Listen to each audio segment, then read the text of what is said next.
What's going on, guys? Danny from PRMG Got Mortgages. Danny closes deals. Today I have a special guest. I got Matt Lynn from the Finish Guys. What's up, Matt? How are you? How are you, Danny? How's it going? Good, good. Matt, tell everybody what is it exactly you do? How long you been doing it? Well, I've been in the business for quite a while. I come from a long lineage of carpenters in my Yeah. specific part of work. I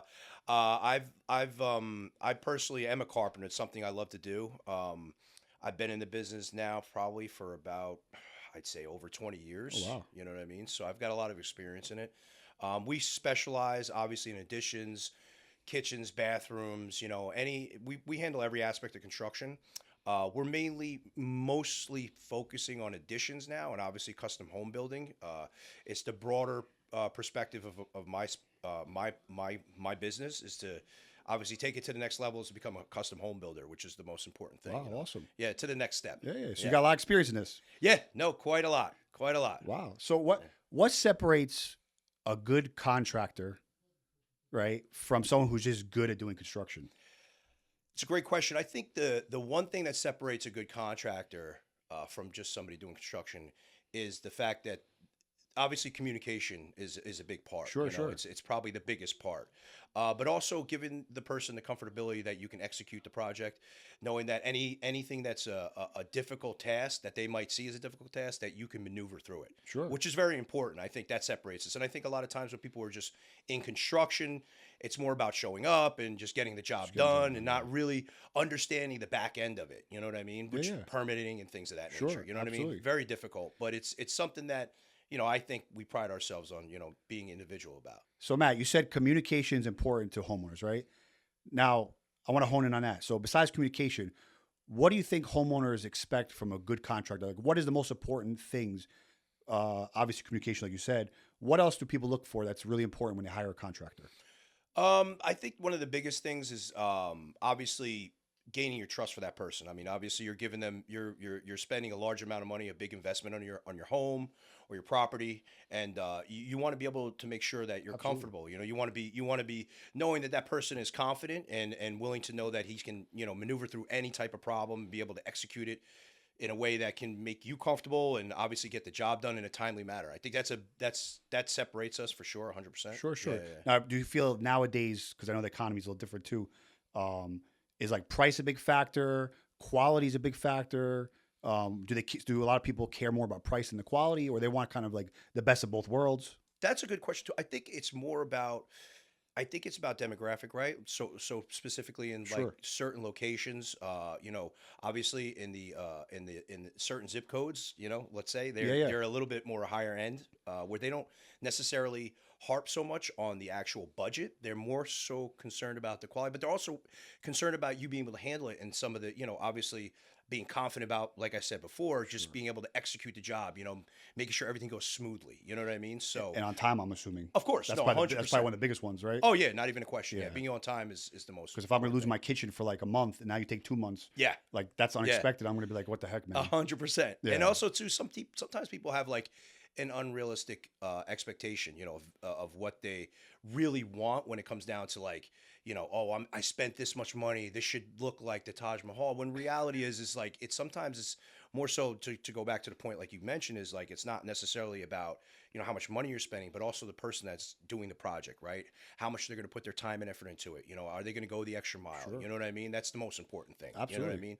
Yeah, yeah. It's a tough business for I'm, sure. I'm sure Yeah. it's not easy. No, not at all. How much of this business for you is it versus like doing actual construction versus like managing expectations and problem solving? Like it's a kind of like a little bit of everything, a roller coaster ride. Yeah, it's a little bit of everything. I would say the managing, the managing expectations, and that part of the job is super more daunting than actual construction. I can imagine. Because construction is easy. That's what you you're good know? at. Exactly. Construction's easy. Yeah. It's being able to, maneuver people in a certain way. Not, I shouldn't say maneuver, but more so just coach them in a way Yeah. that they feel comfortable about what's being done is being done correctly. Sure. You know what I mean? And once again, it's also very difficult when it comes to certain clientele.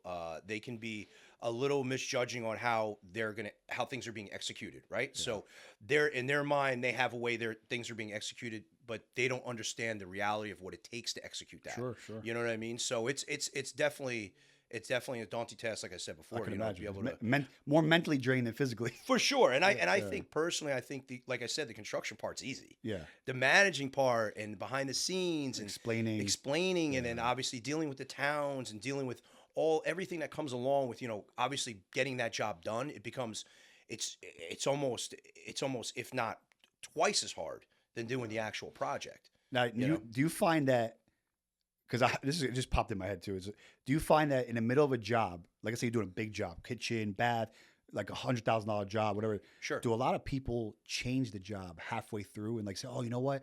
I want to do it this way instead. Does that happen a lot nowadays or no? It does happen. It does happen. I'm not Yeah. going to say it doesn't happen quite often. That it doesn't happen a lot, but it does happen. But it's more so. I mean, I think when people come into it, a lot of times when I'm dealing with, let's say, kitchens and baths, like Yeah, yeah. it's very difficult for people to see the outcome, right? Sure. So my job is to like try to Show before give you, them give them that expectation of, hey, this is what it's going to look like. And a lot of times, I mean, obviously with technology now, it's fantastic because you have, I'm old school from back in the Yeah, day, so we used to have to draw things. Sure, yeah, yeah. So now with AI, you can basically You can make what you want. yeah. You can make things look more genuine of what the outcome's going to be, opposed to the way it was back when I was younger. You know what I mean? it's funny you say that. So like I'm buying a house right now with my girlfriend. Yeah. And the kitchen needs to be updated. So we went to Home Depot. Home Depot, obviously, I'll be calling you. We went to Home Depot and picked out a bunch of stuff that we think we want, right? Yeah. So she took a picture last night, actually, and sent it to me with the items that we picked and had ChatGPT change it. She goes, "Oh, babe, look what the kitchen could look like." I was like, "What?" It's She did incredible. she did it in like 30 seconds. Yeah. And I was like, "Oh wow!" So we picked good choices. Like It's incredible. She's like, "Look at the backsplash that we picked." I'm like, Of course. "Oh wow!" Yeah, it's so incredible because it's like it's such leaps and bounds for specifically for the lane of construction as well as engineering and things of Yeah. that nature. But it's like being able to give somebody the opportunity to see what that's going to look like is it's just this, it gives us a roadmap, right? Yeah, It gives yeah. us a direction Sure. on what their realistic vision is, Yeah. which sometimes is when, like I said, back in the day, yeah. it was almost No, impossible. you got to use like AutoCAD or all these different weird programs. course, that took yeah. you 2 days to 100%. figure it all out. You just lost 2 days of production. Yeah, and also too, I mean, there would be times where it would be more so that you would draw something. yeah. You that's would crazy. try to draw it, and if you're not a good artist, like No, yeah, you got to hire an artist. yeah, Yeah, exactly. You know what I mean? crazy. That's also one of the great things, obviously, about some of the technology we have now. Yeah, no, it helps. know what I It mean? helps. Makes It our- helps us excel. For sure, it makes everybody's job a little bit easier. You know And you what can I mean? focus more on actually doing construction. For sure. Yeah. For sure, 100%. Or managing. Yeah, that's true. That's true. So a lot of people love watching HGTV and all these flip shows, Yeah. right? Fix and flips, and you could sell it and make $100,000 in 3 days, and sure. all these wishes that they give people. Yeah. Now let me ask you this, because I know that's common, and people are always looking for a deal to fix and flip and stuff like that. Mhm. What is something that you wish more people would know before buying a fix and flip, or be realistic about, and potential like problems that they're unrealistic about? I think the most important thing people need to know is don't base your estimated cost on what you see out there on the internet, right? Like you see, there's so many people out there who inflate things like, oh, you're gonna make. I mean, you're talking, in some cases back, you're talking 10 years ago, your margins were maybe 20, 30, 40%. Yeah, I mean, nowadays with the housing being so expensive and way different. it's way different. You can't expect somebody to be in that type of market and expect yield that type of return. Sure, yeah, yeah. And I think that is one thing that the most important thing, these people who, let's just say, for instance, someone who's just starting to flip or someone who's just getting into that. I mean, the construction aspect, like you mentioned before, it's not necessarily the easier part, but it is the easier part when it comes down to the money part. Sure, yeah. Because regardless of what the construction is, I mean, you do want them to look for certain scenarios that could lead to a little bit more money. That could be an unforeseen scenario, like foundation issues, windows, framing issues, you know what I mean? Roofing, things of that nature. But overall, I mean, I think personally, the most important thing is to understand that you watching these shows and seeing these people make millions of dollars It's off of unrealistic. the house, it's unrealistic. Yeah. You're not, it doesn't work for the person who's just got $100,000 in the bank and they want to make it into 200. Yeah, That $100,000 is going to be 10 grand, 5 grand, yeah, it's 10 not, grand. It's not a way to think. No, it's not going to work like that. Not at all. When does like a flip you think become too big of a project for the average homeowner? I'm not talking about somebody like you in the business who really sure. knows what to look for, but like the average homeowner, like who owns like one house. and they wanted to get into that fix and flip, Yeah. like where would you say, you know what, this is might be too big of a project for you? I think when it becomes a situation where they, number one, in my business, being that I've been in the business for quite a while and I have employees, right? I have people relying on me as well as I'm relying on them. When Sure. you're dealing in a situation where you have to subcontract things out and you have to deal with a lot of subcontractors, they're not going to be as reliable. They're not going to be as on point, you know? So in that case, if you're dealing with specifically you're a homeowner, like you said, and you want to try to, take a house and I'm going to flip it. And the reality is you don't have the type of personnel to do that.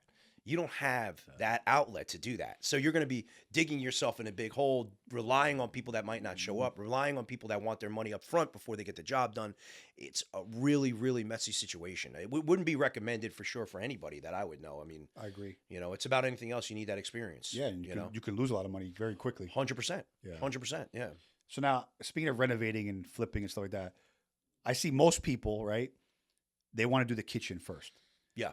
Now, why is that, do you think? And two, is that the biggest, you think, ROI for like something you could upgrade in your house? You think the kitchen is where you get the most bang for your buck, or do I people think just like it I think another great question. I think personally, when you're having a party, where is everybody? in the Right. in the kitchen? Where when you're sitting down with the family, No, it's everybody's true. in the kitchen. Anytime It's we have people over, everyone migrates around the island. everybody's at the island. Yeah. Everybody's there. It's about, the kitchen's where you're cooking food. And I think it's been embedded in us for time and time again, even way back, back in the day, like it was like come home Sunday dinner, like I think that's been embedded in us. And I think that's something in the back of everybody's mind is the kitchen has to be extravagant. You know what I mean? And it really adds an extreme amount of value to the home, depending on what the original layout was Sure. and how you make it look. You know what I mean? It Makes sense though, because if you're like eating your food, right, you want a nice, clean, new For space sure. to do that and enjoy it in, 100%. instead of some out all day like grease stuck in a Of course. formica or whatever. You want some quartz or granite and make it Yes, nice, of course. Yeah, I get it. It's comfortable. Yeah. Comfortable to eating something brand new, clean, but also course. to the layout, like everything's wide open now. Yeah. Nowadays, you want to walk into a house and there's a giant room with a piano in the corner and maybe like a plant in the other corner because Yeah. that's the realistic. look, yeah. That's the look, Yeah. So it's all different variables for Yeah. sure, 100%. Yeah. Now, speaking of doing kitchens and even baths, right? So obviously, just making the same layout brand new is not that complicated. When people start wanting to configure the layout, move a toilet, move plumbing in the sink, Yeah. move a stove, gas lines, and obviously it's going to cost a lot more money because now you're reconfiguring the plumbing and electrical. For sure. Is that worth the extra cost, do you think, or is it really dependent on the house and what they're trying to do? I think it's always worth the extra cost. I think it is because being able, like when you're remodeling your home, you want to try to make it feel as more comfortable for yourself, right? So you want it to mesh with the way you want it, not necessarily the way you bought it, because the person before you might not have the same taste as you, or the layout might look a little different. So I think it's worth it 100% to move those things, get them in the position that you want them to realistically in the layout of the kitchen. You know Whatever what I mean? fits your needs, basically. Of course, yeah, because some people are big, use the stove a lot. Some people, use the microwave oven Sure, a lot. yeah, You know right. what I mean? Yeah, yeah. No, it makes there's sense. definitely something about being able to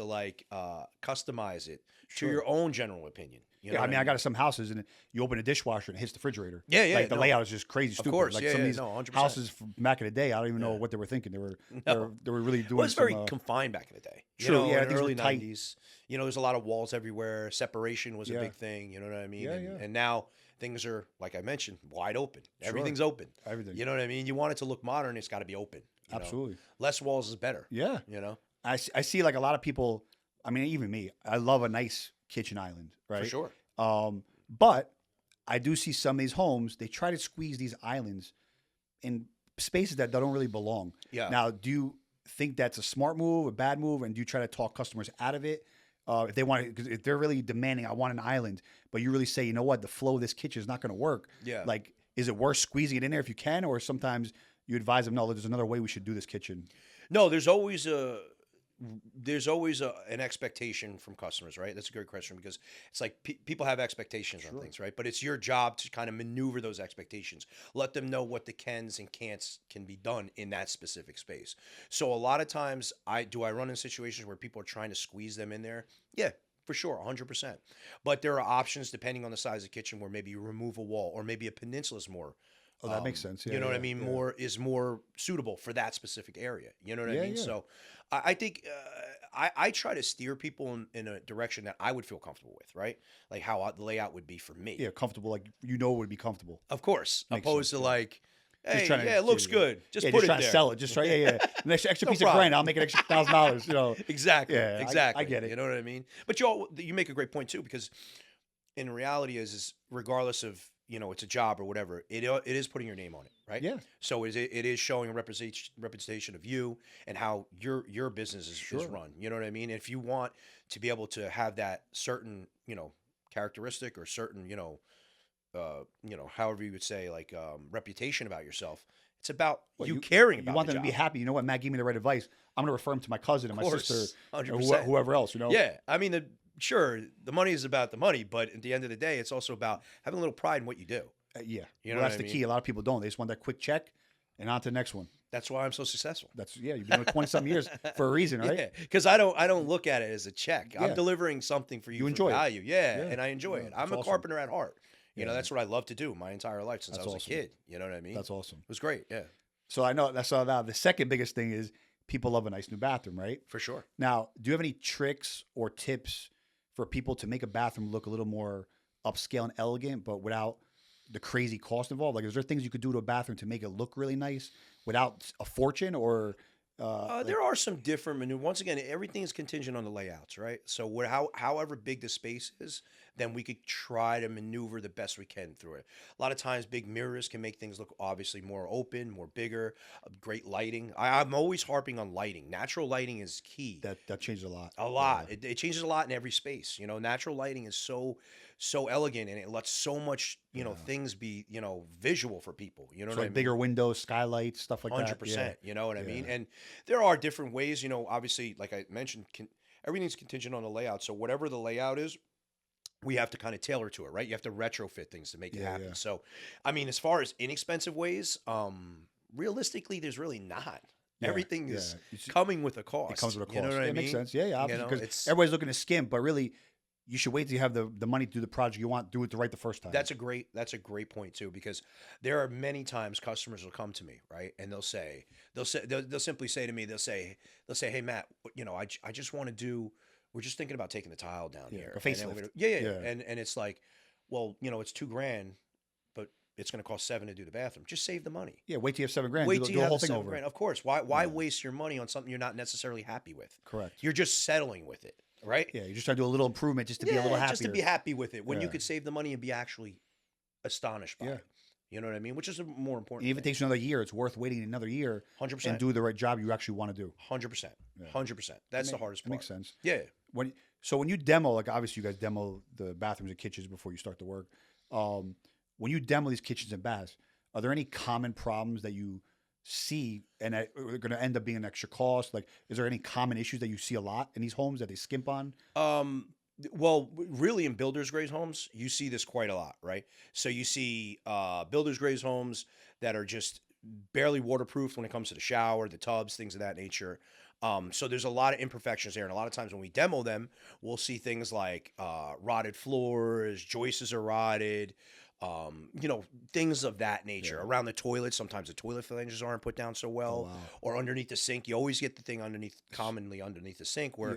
builders just slap it together and it's leaking all the time. You know what I mean? And all that water's going inside the. In the it wood. compromises anything that has to do with wood. Yeah. So, and if you let it sit for a while, it becomes more of a problem, because now but a lot of times when you notice the problem, it's well beyond repair. Yeah. Correct. You don't realize until like years of dripping and damaging. Of course. And it's unfortunate that's how it works, especially not just specifically with bathrooms, but also with roofs, Yeah. windows. By the time you notice these things have been damaged, they have went well and beyond repair. It's total replacement.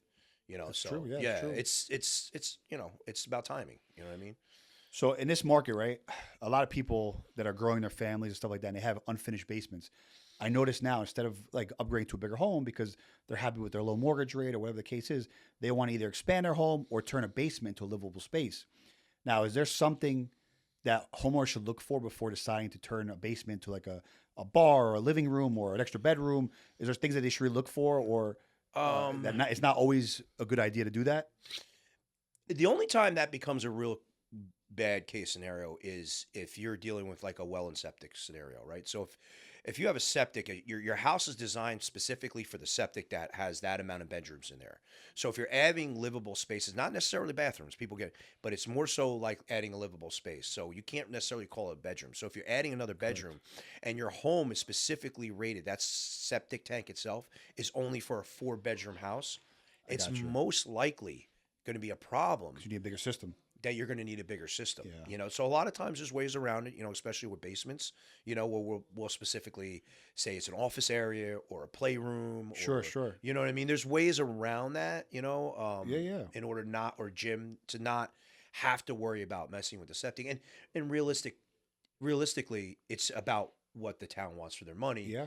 Because you know, that's how they deal with these things. You know, it's 100%. just they just throw money at it and they don't really care. It's funny you say that because a house I had in Homedale maybe like 10 years ago, Mm. when we sold it, the septic tank was on its way out. Mm. So I had to change it. Mm. Well, they told me the code changed and my house was 5-bedroom at the time. And they told me it's outdated and changed. undersized for the size Yeah. of the home. I said, well, this is the way course. I bought it. They said, well, guess what? Things changed. Yeah. They had to remove my septic tank from the front, move it to the backyard, Yeah. and reverse the plumbing to pump the poop up the Wow. hill. And it Wow. cost like 40 grand. Of course. I was That's how they like, get and you. they say, yeah, well, it's undersized. So Yeah. to meet code, you got to get a bigger system. Yeah. I'm like, this is crazy. No, well, that's how the towns usually work too. You know, they give you that. You know, we deal with it all the time. I mean, me and you've had this conversation many times. I mean, realistically, dealing with these towns is a nightmare. Sure, yeah. They drag their feet on everything. The people that are involved in these situations are not really qualified. And if they are qualified, they're qualified no matter that maybe they ran a business or they did something with the business and it's no longer Yeah. part of their realm, you know. And a lot of times, you know, you get situations where it's you know, just how they feel about it. You know what I mean? If they don't like you, then they're going to make you wait. You know, it's all politics. You know what Sure, I mean? And yeah, at the end yeah. of the day, it's a very difficult situation in my lane of work as well as your own. You know Yeah, what I mean? yeah, Dealing with absolutely. selling houses and you know, and obviously real Yeah. estate and having to get things done. You're basically waiting on people who are incompetent at their Yeah. job. And it could screw up the whole job. Delay it months, weeks. Yeah, And yeah. it's like, think about being someone who's a driven person, competent, very, very, you know, knowledgeable, and Yeah. and you have to interact with people who are not competent, not intelligent, don't have ambition, don't have drive. They're just showing up for their 9 to 5. Like that alone is like Yeah. nightmare torture. That's a big part of my management skills Yeah. that we were talking about before. the biggest Because headache. it's Yeah. like I got to deal with people that are in my lane that I wouldn't even necessarily care about. Yeah. Like, do your job. Yeah. But that's the toughest part. They don't care about your project or your money or the homeowner. It's more so just dealing with them. All right. So when it comes to signing a contract with a contractor, right? What are good questions that a homeowner should ask the contractor before signing that could help maybe you and the homeowner for the going forward with the project? I think some of the better questions as a homeowner you want to obviously ask the contractor is, you know, just realistically, you want to, not that you want to get to know who he is, but you want to know what his track record is, right? You want to know, you know, how many jobs does he have going on right now? How many, you know, how many specific employees does he have? You know, that's a big question too, because Yeah, yeah. if a guy is a because there's so many people who could be a contractor, right? You could just put on advertise and you have no employees. You have no overhead, no trucks, no tools, no employees. You barely have a website and And maybe just sub it all out. and sub it all out. So I think when you're hiring a contractor, I think one of the bigger things for customers to realize is like when you're sitting down at the table, it'd be like, is this a you know, are we dealing with in-house guys or are we dealing with subcontractors? Because if it's a scenario where everything is just subcontractors, you're most likely not going to get the best quality work from that person, and he's not really going to put logistically his all effort into it.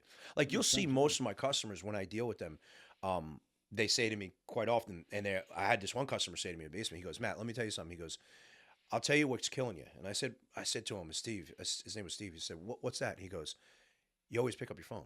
And I said, what are you talking about? And he goes, well, for me, it's great as a customer because you're dealing with me and I can get in touch with you all the time. But for you, it must be a nightmare. And I says, well, why do you say that? He goes, because you probably have no way to filter what small problems and big problems are separate. And that becomes a little bit of an issue too, once again, is dealing Sure. with, and once again, if you're a customer and you're dealing with a contractor, you want him to be able to, you know, answer the phone for sure, 100%. Absolutely, yeah.